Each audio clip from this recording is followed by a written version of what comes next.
Your kid just gave you that diagnostic stare. The one that says, I love you, but I've emotionally filed a restraining order. You, but I used a calm tone. Them, and I still have secondhand trauma from your Pinterest quotes. You've upgraded everything. Calmer voice, mindful phrases, yet somehow your kid now treats you like the red flag in their coming-of-age movie. Because some of the most Instagrammable parenting habits don't soothe their emotional wiring. They scramble it, and you only notice once the distance is already there. Here are the 7 signs it's happening without you realizing.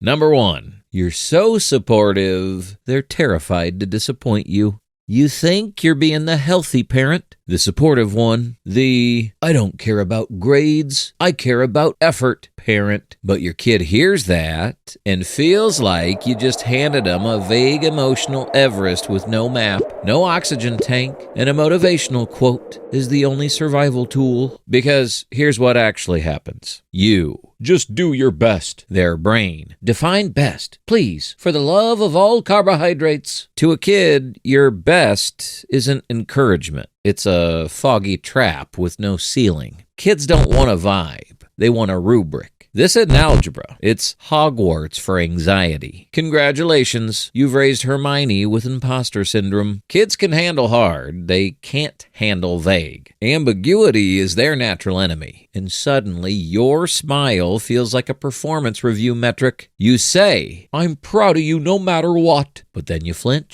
just slightly, when they bring home a B. They notice. Oh, they notice. You hype effort. But your eyebrows still do that tiny disappointed wobble. Kids notice micro expressions like CIA interns. You think you're building resilience. They think you're on a reality competition show where the grand prize is parental approval, renewable every 48 hours. And here's the curveball that stings. Kids with supportive but vague parents, Stanford found they're often more anxious than kids with strict parents because strict parents set clear expectations. You set vibes. Beautiful ones, loving ones, but still vibes. And vibes are terrifying when you're 9. So, your kid works harder, pushes further, overthinks longer. Not because they want success, but because they want your face to do that proud glow thing. They start chasing pride like it's oxygen. And the worst part, they never know when to stop. Because enough was never defined, and failure starts to feel like losing you. And that right there, that tiny, invisible emotional contract, it is what leads straight into the next sign. When your kids start carrying your feelings instead of their own. And that's where things get messy.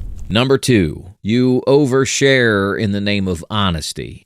You believe in open communication. You want transparency, emotional safety, no secrets. Beautiful sentiment. You're emotionally Airbnb-ing your kid like, here's the key to my emotional trauma and a complimentary bottle of guilt. 10-year-olds shouldn't know the phrase interest rate, but now they're Googling cost of living crisis instead of Roblox. Sweetie, let me tell you about my stressful day, the mortgage rate, your dad's weird tone at dinner, and Brenda from work who needs therapy but won't get it. Because here's the invisible line oversharing crosses. Honesty isn't a problem. Emotional outsourcing is. Yale research calls it parentification. Kids absorbing adult problems before their brains are even fully trained to handle long division. The moment your kid starts comforting you, the roles flipped. You didn't notice. They did. They think, I must manage mom's feelings or the whole house collapses. Not because they're mature, because they're terrified. And their nervous systems are literally like, error 404, emotional bandwidth not found. You wanted connection.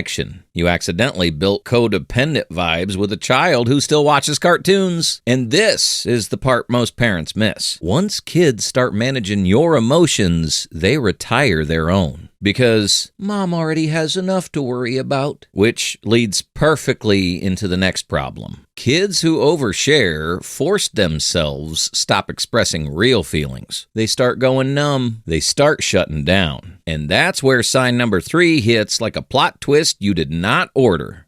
Number 3, you're calm to the point of emotional ghosting.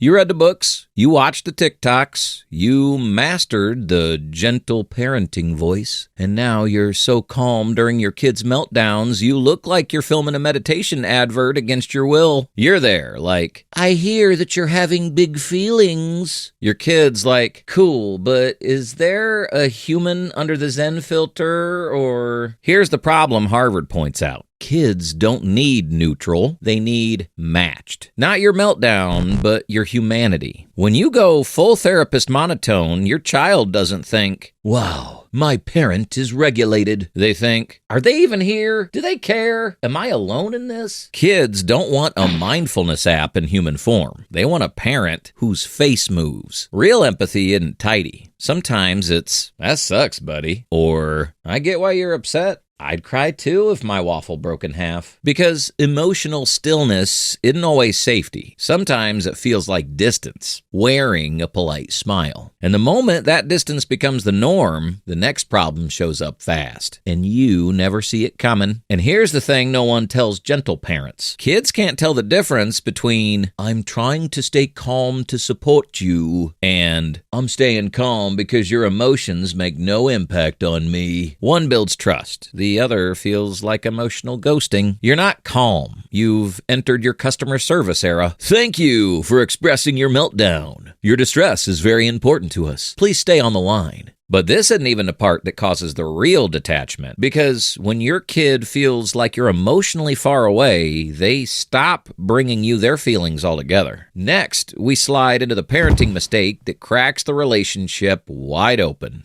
Number 4, you confuse boundaries with rejection.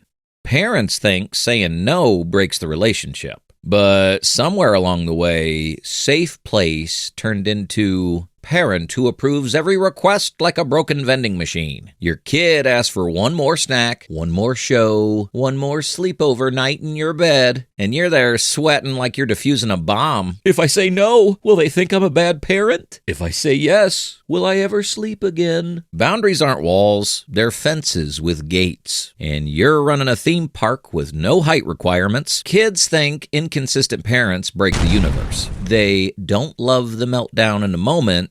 They love the predictability after. Because when you say yes out of guilt, your kid knows. Children can smell emotional avoidance like sharks smell blood. Boundaries say, you're safe. Someone is steering the ship.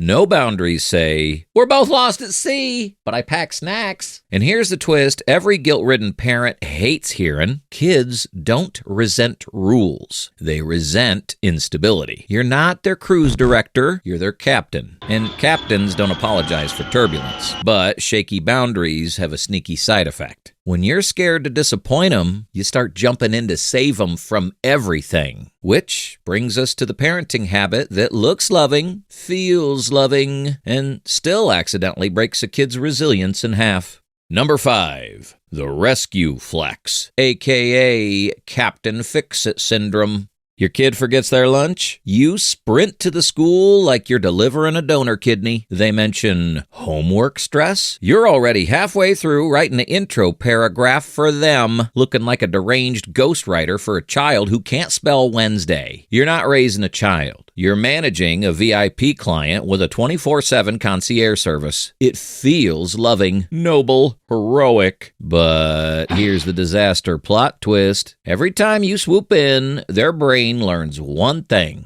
I can't handle problems. Someone else will. Stanford calls it snowplow parenting. You're clearing every obstacle like you're preparing a red carpet for Beyonce, except it's for a 9-year-old who can't find their shoes. Kids raised on frictionless paths don't grow strong. They grow fragile with confidence issues wrapped in bubble wrap. Tiny, oh crap moments are the gym of childhood. Bombed a test? Don't call the teacher. Let them feel the sting. Then plan the comeback. Lost a friend? Let them sit in discomfort long enough to learn empathy, boundaries, or humility. You can't spot train emotional toughness. You can only let life be mildly inconvenient. Next time your instinct screams, fix it, Try asking, what do you think you can do about it? Instead of, move, child, I'll handle it. Because the kid who never forgets lunch isn't the one who had a great parent remind him. It's the kid who got hungry once and said, yeah, not doing that again. But here's the hidden side effect,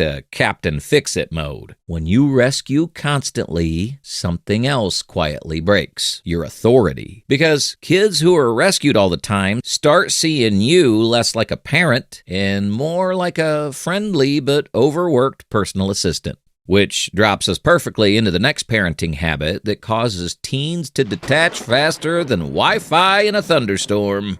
Number 6, you want to be their friend, and they're absolutely milking it.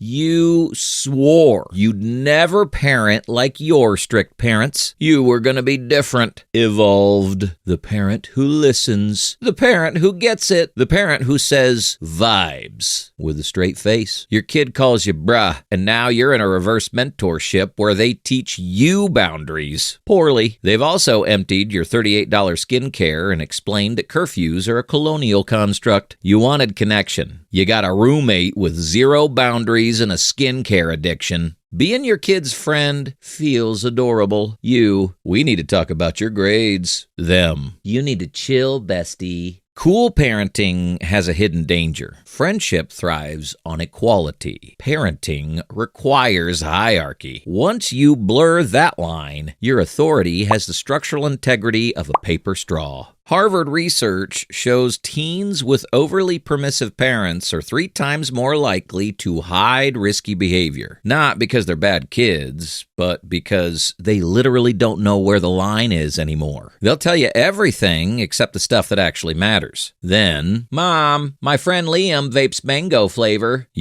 I'm sorry, what? Them, relax. It's organic. And the moment your kid realizes you care more about being liked than being respected, game over. They start wielding guilt like a Hogwarts spellbook.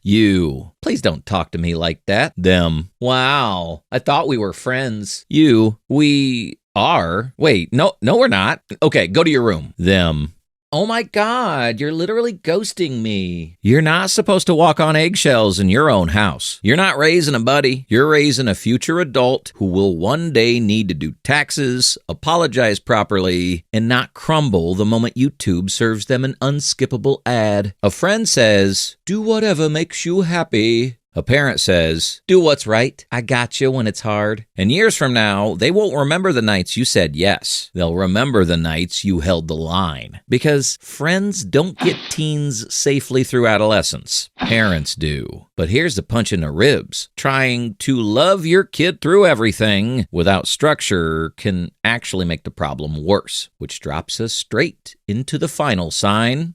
7, you think love fixes everything, but love without structure breaks things.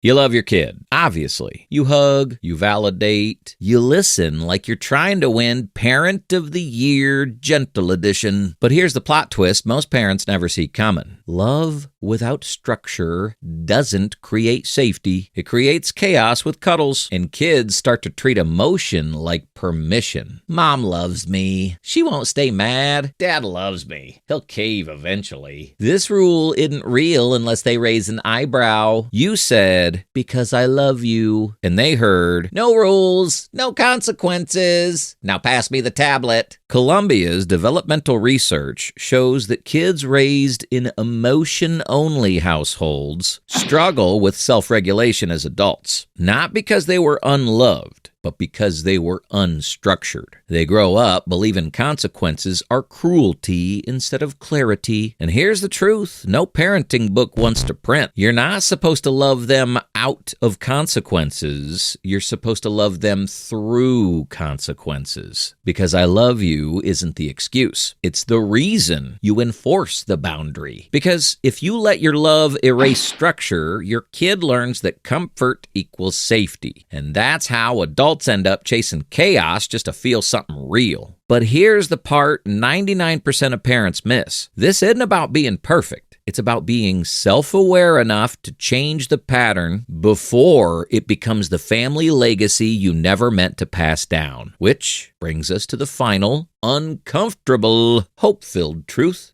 The self-aware parent plot twist. Here's the good news. Effort is never failure unless you stop learning. The issue isn't your heart. It's the habits that snuck in with it. Your child doesn't need a perfect parent, just a self-correcting one. One day, your grown kid will say, "My parents messed up, but they owned it," and that's what heals. Forget perfection. Choose awareness. It's the only superpower your kid actually needs from you. And if you're hearing yourself in any of these signs, that's not a verdict. It's a starting point.